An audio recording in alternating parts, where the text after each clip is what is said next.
teknik dan prosedur karya seni rupa. Teknik adalah cara yang digunakan untuk berkarya sesuai dengan media yang dipilih.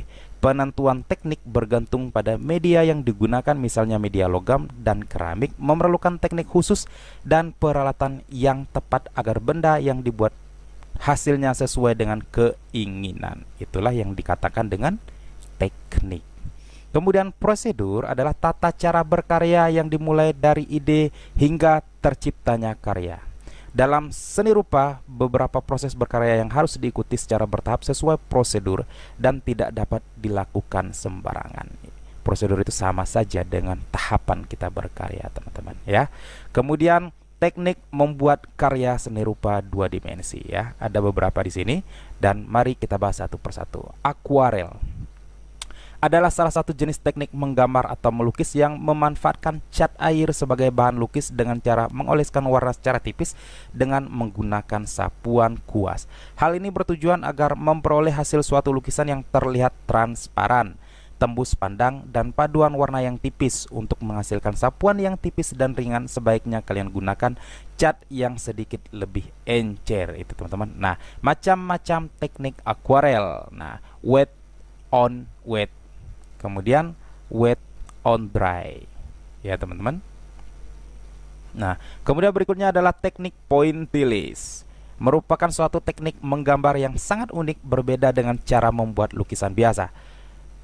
Pointillisme adalah suatu aliran menggambar yang menitik beratkan pada penggunaan titik-titik kecil atau sapuan kuas untuk menciptakan atau membentuk suatu gambar. Teknik pointillis adalah salah satu teknik dari sekian banyaknya teknik menggambar. Jadi pointillis itu membuat gambar dengan cara titik sehingga terciptalah sebuah objek gambar. Seperti itu ya teman-teman. Nah, pada umumnya teknik ini menggunakan sekumpulan titik-titik kecil untuk membuat sebuah gambar atau lukisan. Cara menggambar menggunakan teknik pointillis ini pun juga tidak bisa sembarangan. Seperti ini contohnya pada gambar yang di samping. Kemudian yang ketiga, arsir adalah teknik utama yang harus dikuasai oleh seorang seniman. Semua hal yang berkaitan dengan gambar akan selalu berhubungan dengan arsiran. Teknik arsir merupakan teknik dasar menggambar menggunakan pensil. Teknik menggambar ini juga teknik yang paling banyak digunakan untuk membuat sebuah bayangan maupun tekstur dari gambar yang kita buat. Arsiran memiliki keistimewaan pada gambar yang dihasilkan. Di antaranya adalah menciptakan karakter setiap objek gambar, memberikan kesan serta bentuk benda yang mengisi bidang kosong. Itu adalah teknik arsir. Kemudian macam-macam teknik arsir. Nah, hatching atau arsiran satu arah. Ini kan ada tangan ini teman-teman ya. Kalau arahnya ke bawah semua, seperti itu ya. Kalau ke samping seperti ini, ya ke samping semua ya. Itu satu arah. Kemudian arsiran silang seperti ini ya teman-teman. Nah, ke bawah, ke samping seperti itu. Nah, boleh arsiran silang. Kemudian arsiran searah kontur ya, sesuai dengan garis-garis tangannya. Di sini arsirannya sesuai, misalnya garis tangannya ke arah sini ya, berarti arsirannya ke sini ya. Kalau arsirannya garis tangan seperti ini, berarti arsirannya ke sini. Itu ya. Ini contohnya teman-teman. Searah kontur. Kemudian arsiran coretan bebas ya, bebas terserah. Yang penting yang mana bagian cahayanya, yang mana yang bukan bagian cahayanya. Yang maksudnya yang mana bagian gelap dan mana bagian terang. Kalau ini terang berarti di sini gelap. Di sini juga harus terang, sini gelap. Sini ya, kira-kira seperti itu. Kemudian adalah stripling atau arsiran titik-titik. Contohnya pada gambar seperti ini ya. Kemudian teknik Dussel atau gosok.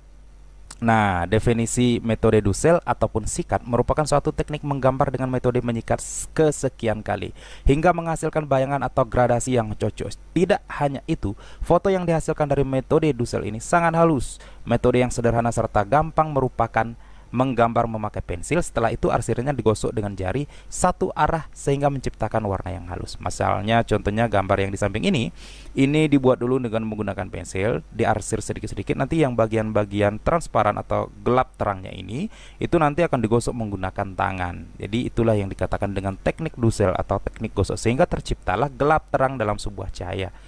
Kemudian teknik siluet.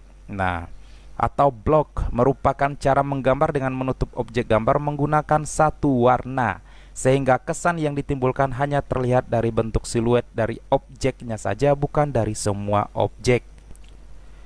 Kemudian yang keenam adalah teknik plakat.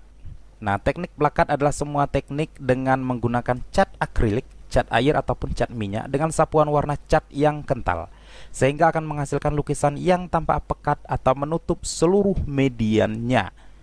Nah, teknik melukis plakat merupakan teknik dengan sapuan warna yang kental. Jadi hasil dari teknik ini sangat tebal dan warnanya menutupi semua media seperti kertas atau kanvas. Seperti itu ya. Yang ketujuh adalah teknik semprot, yaitu cara melukis dengan cara menyemprotkan bahan cat air menggunakan sprayer.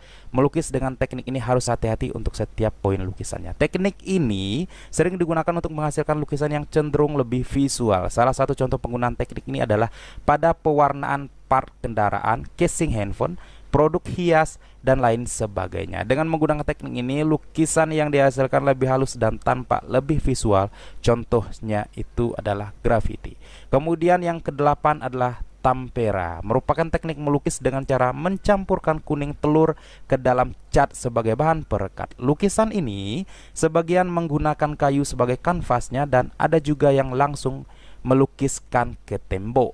Nah, kemudian yang kesembilan adalah kolase, adalah sebuah cabang seni rupa yang meliputi kegiatan menempel potongan-potongan kertas atau material lain untuk membentuk sebuah desain atau rancangan tertentu. Sehingga dapat disimpulkan karya seni kolase ini dibuat dari berbagai bahan seperti kertas, koran, foto, pita, kayu, metal atau logam, bahan-bahan barang bekas yang ditempelkan pada latar belakang. Misalnya kertas polos. Selain itu, kolase juga dapat dibuat dengan bahan fisik atau gambar elektronik yang ditempelkan pada latar belakang di